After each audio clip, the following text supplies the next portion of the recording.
add to that, if I may. Going up. I was doing a video yesterday talking about siege warfare.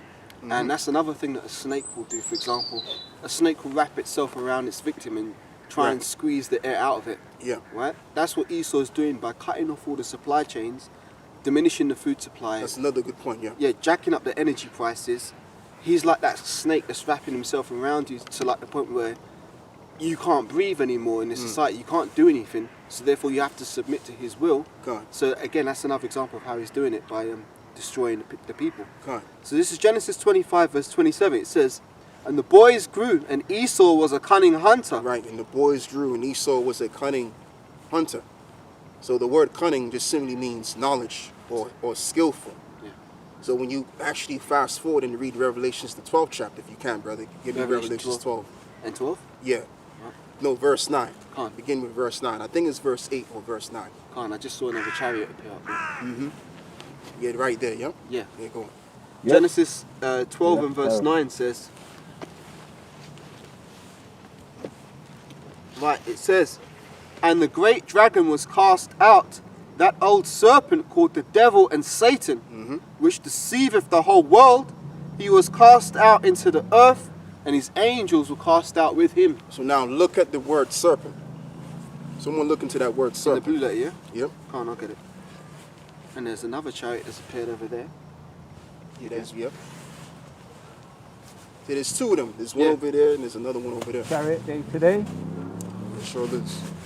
Giving our praise to the all back in the sky.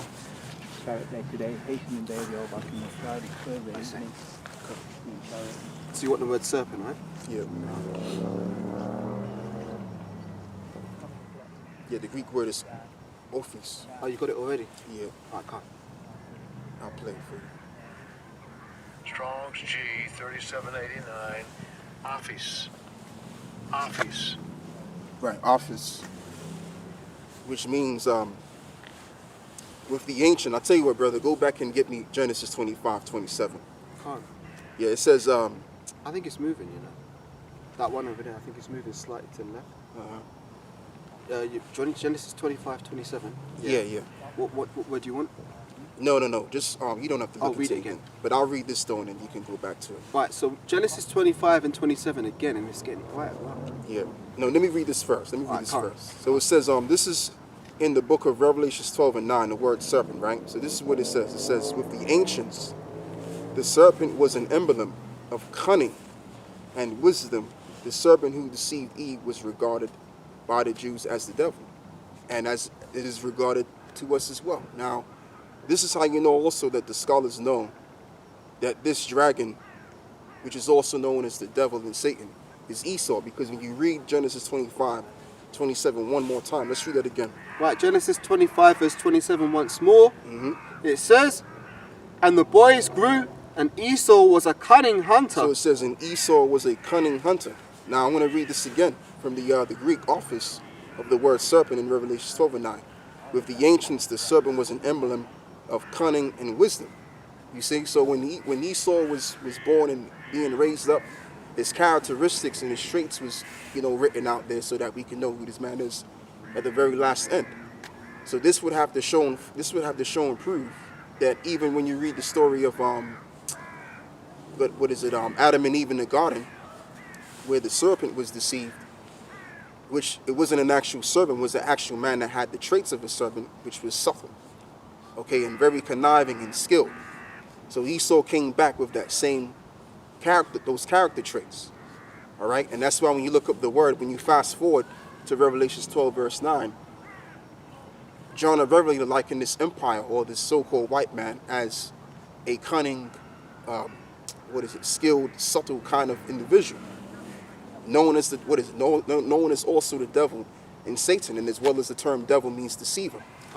Okay, so Revelations 12 and 9 proves only that that's talking about the so-called white man. That's right. And right now what he's doing is he's coercing people to take the without it being mandatory. People are going to take it anyway because of the state of fear. And that's why Esau will always set up these, psyop attacks and everything. And that's just to keep people on their toes.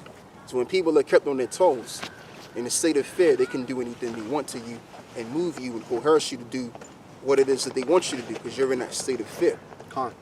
Okay? And Esau understands all of this stuff. Like we was talking about before we got here.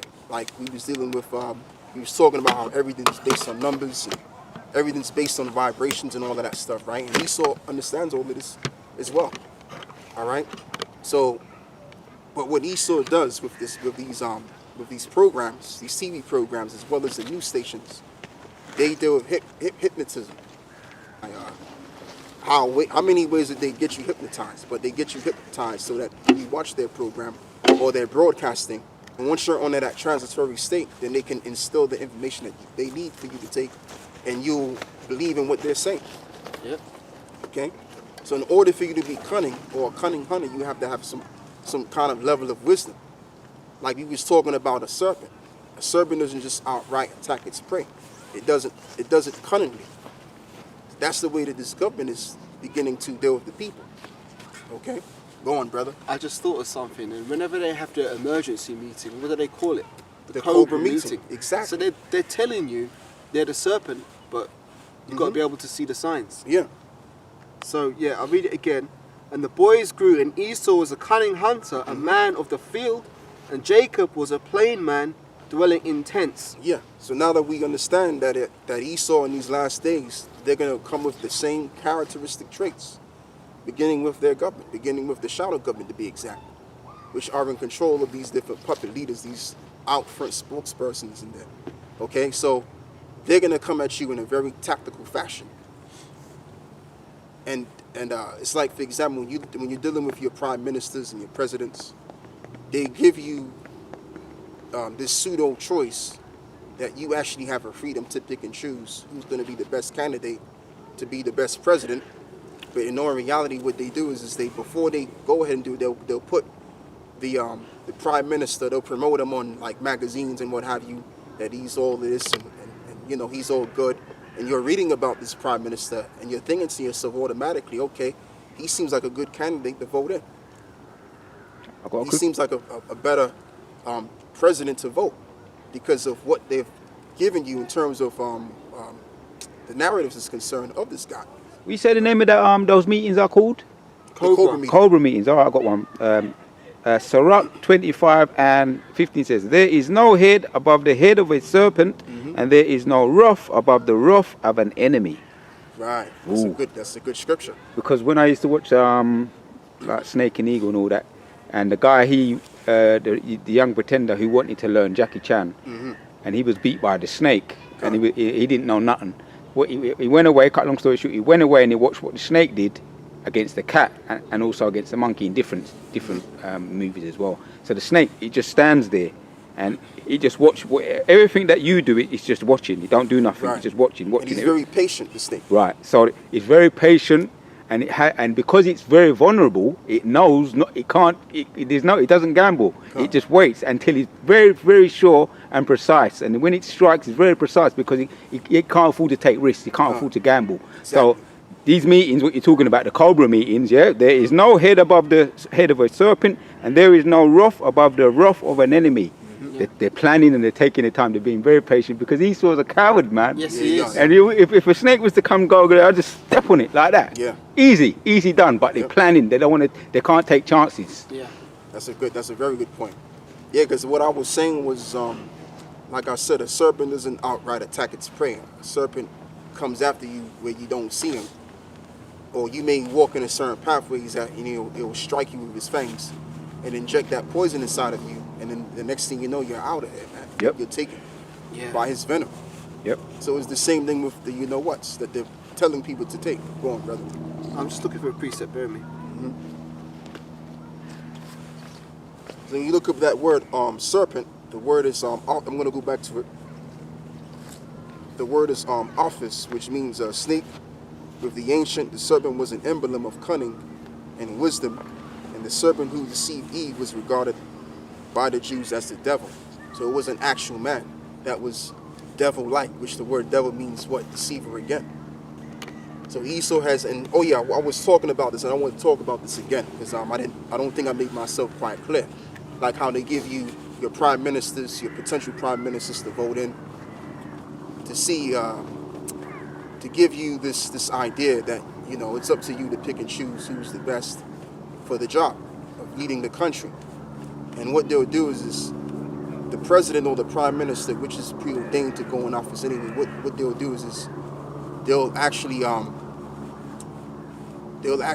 put him in a magazine or a newspaper, and you know, they'll write about him in a more of a positive light, so that you can actually read him in a positive light, and in that way you'll then make your decision based on what you've read of him that they've given you, and you'll choose him to be the leader for the country. But he was already preordained to be the leader of the country anyway. That's right. Under the guise of what? Democracy. But democracy doesn't even exist, because these guys were preordained to be a part of leading you to hell, pretty much. And plus, when they get in office, they have to go according to their plans. Go on, brother. Got a precept on that point. This is Revelation 13 verse 11. And I beheld another beast coming up out of the earth, God. and he had 2 horns like a lamb, and spake as a dragon. Right, he had 2 horns and spake as a dragon. So what are the horns representing? Now in America, to be exact, you have the Democratic Party, which the word Democratic Party means, no, hold on. You have the Republican and the Democratic Party, if I'm correct. That's correct, yeah. Right, so the word republic means back to the people, right? The word re and the word public means the people. Okay. Democratic, from the word democracy, means the people rule.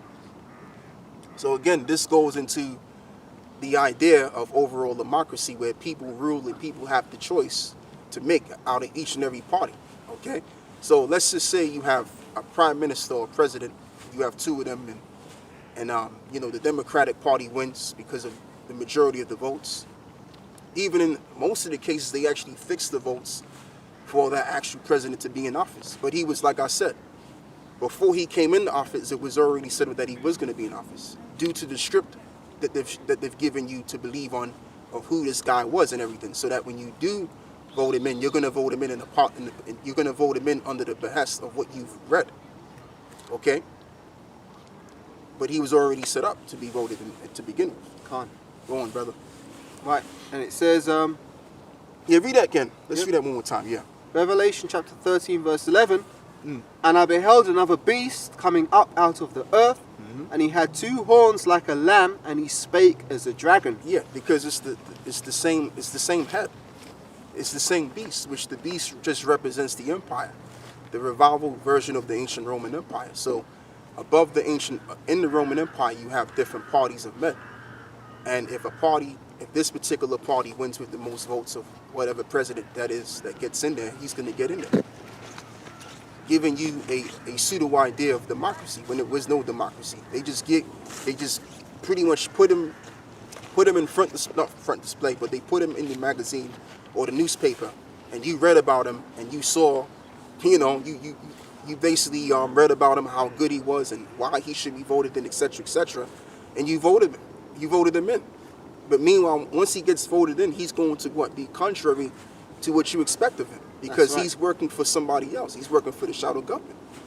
All right, and even all of these different vice presidents and that, and these different health commissioners and leaders in the health world, they're all working for the same group of people.